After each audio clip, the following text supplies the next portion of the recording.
Chapter 4: Disaster for 3 Generations. He quickly stopped old Wang and offered to buy him a drink. He rushed home at once and burned a great deal of joss paper and paper servant girls for Oxhead, Horseface, Black and White Impermanence, begging them to let old Wang stay a few more hours. As the saying goes, money makes the ghost turn the millstone. They accepted the underworld money and servants, and since Yin-Yang Masters were a special line connected to them, they looked the other way. A mere ghost guard staying a few extra hours would go unnoticed. You may wonder how ghosts drink alcohol. Ancient secret texts recorded, stir it with Yin-type wood. Willow belongs to the 5 ghost woods, so Master Lu mixed wine with willow branches and drank with old Wang. After 3 rounds, Master Lu began to coax old Wang into talking. Old Wang could hold his liquor poorly and blurted out Master Lu's time of death. It turned out that because Master Lu had leaked too many heavenly secrets and suffered a life shortage, he had only 2 years left to live. But Master Lu was extremely sharp. He knew fate could be changed. He quickly poured more wine and asked if he could live longer. He knew old Wang's mouth loosened when drunk, and sure enough, old Wang told him, if he quit the yin-yang business from then on, he could shed this life-shortening burden and live 3 more years, making it 5 years total. Master Lu was overjoyed. It was like picking up extra years for nothing. He thanked old Wang profusely and kept pouring. Willow carried extreme yin energy, so both the man and the ghost got dead drunk. After sending old Wang off, even Master Lu, who had a huge capacity, stayed drunk for nearly 2 days. He remained conscious but could not move, for yin wine harmed the body. He could only lie there.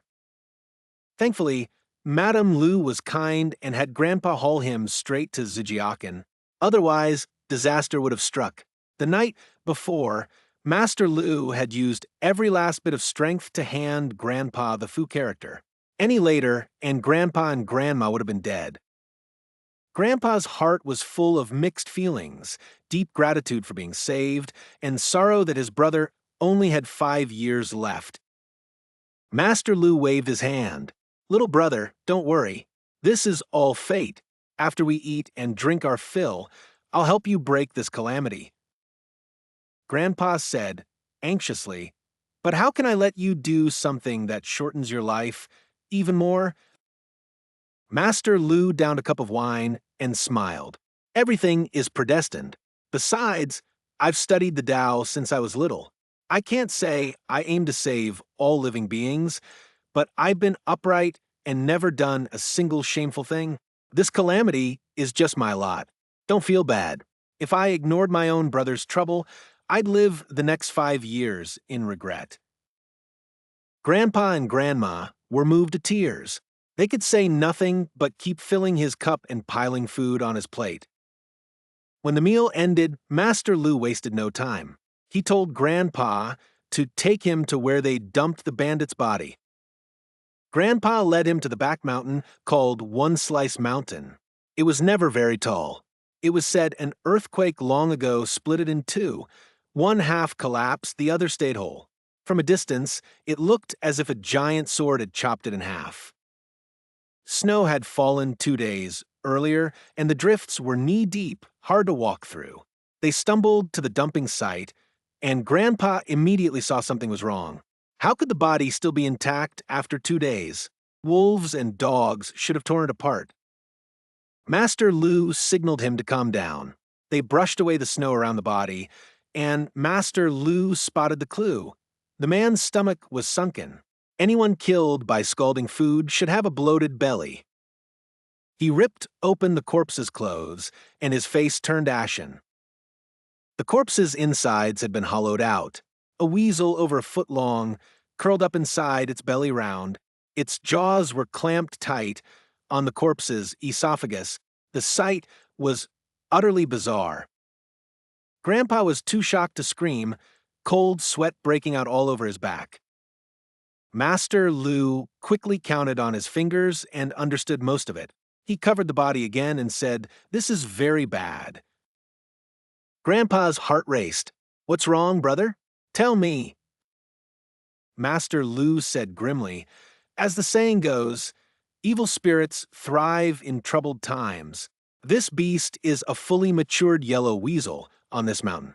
Creatures like foxes and weasels can't take human form normally.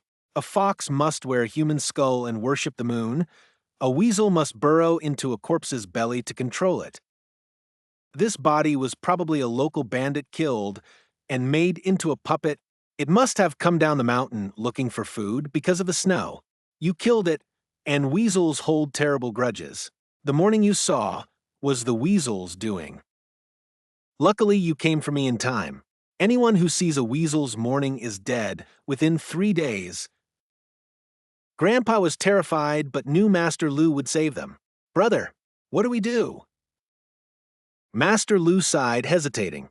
After a moment, he said, burn it first. We'll talk when we get back. Master Lu pulled the weasel out of the corpse and told Grandpa to gather pine branches and burn it. He said the bandit was a poor soul who couldn't rest even in death. So Grandpa buried him under the snow. Master Lu promised to choose a proper grave for him later. It was a good deed. By the time they finished, it was noon. They headed home. Grandma had waited with food ready.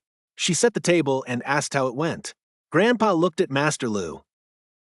Master Lu took a sip of wine, sighed deeply, and finally spoke. It's not easy. When a yellow weasel curses someone, it brings disaster to 3 generations. He explained, yellow weasels are cruel by nature. They kill every small creature they meet, even if they can't eat it all. Once they gain power, their vengeance is relentless.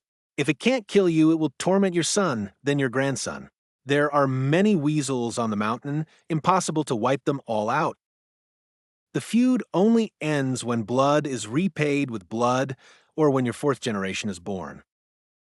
Grandpa and Grandma's hearts sank. They stared at Master Lu, too upset to eat, hoping he had a solution. After long silence, Master Lu slapped his thigh. He had an idea. Little brother, there's only one way. It treats the symptoms, not the root. Grandpa didn't care about the root. He just wanted to live. What is it? Tell me. Master Lu said, there were 2 methods originally. The first, I perform a ritual to absolve the grudge every year on the weasel's death day for 10 years. But you know I only have 5 years left. When I'm gone, I can't protect your family. So, only the second way works. Tonight, I'll go negotiate with it alone. Then you must offer incense year after year. I'll give you a talisman, never get it wet. The youngest member of your family must wear it at all times, except when bathing. When your youngest grandson turns 20, the grudge will be broken. The weasel you worship will then become your family's protecting immortal, ensuring you never lack grain. Grandpa and Grandma finally relaxed. Hope was all they needed. They thanked Master Lu again and took the talisman. Grandma later said that night Master Lu went out alone with incense, candles, and paper, telling them not to follow. He returned 2 hours later, exhausted. It's done, he said. He had Grandpa find a large wooden board and Grandma make paste. He unfolded the red paper he'd taken out, on which was written in big characters, Tablet of the 3rd Madam Huang. Master Lu pasted the paper on the board, lit the first incense, and told Grandpa to have a carpenter make a shrine and offer incense on every festival. Naturally, Grandpa and Grandma thanked him endlessly. The next day, they held another feast. Then Master Lu prepared to leave. Grandpa borrowed the donkey cart and took him back to Nianzi Mountain. Grandpa and Grandma followed Master Lu's instructions strictly, and from then on, everything was peaceful. By now, many of you must doubt, do ghosts and gods really exist? A folk saying goes, believe and they exist, don't believe and they don't. Strange tales spread widely in ancient times, records of a search for spirits, Zibuyu, and the famous strange tales from a Chinese studio. Their authors used supernatural stories to share their values and morals. I only write what I have heard. Take it as entertainment, nothing more. Many friends ask, if so many spirits and monsters existed, why are they rarely seen now? I once wondered the same. One year, while living in the countryside, in a small village at Nianzi Mountain, I listened to elders chatting in the yard after dinner. They said such things were common long ago, and many people had real skills. But after liberation, science replaced superstition. Chairman Mao once said, "Down with all ghosts and gods." The four olds were destroyed, the four news established. Millions of red guards swept through temples and relics, smashing statues and plaques. Anything related to the supernatural was destroyed. People's minds were passionate and determined back then. Even ghosts fear humans. When a society's hearts are filled only with admiration for their leaders and hope for a better life, with no room for evil spirits, those spirits naturally lose their place to exist.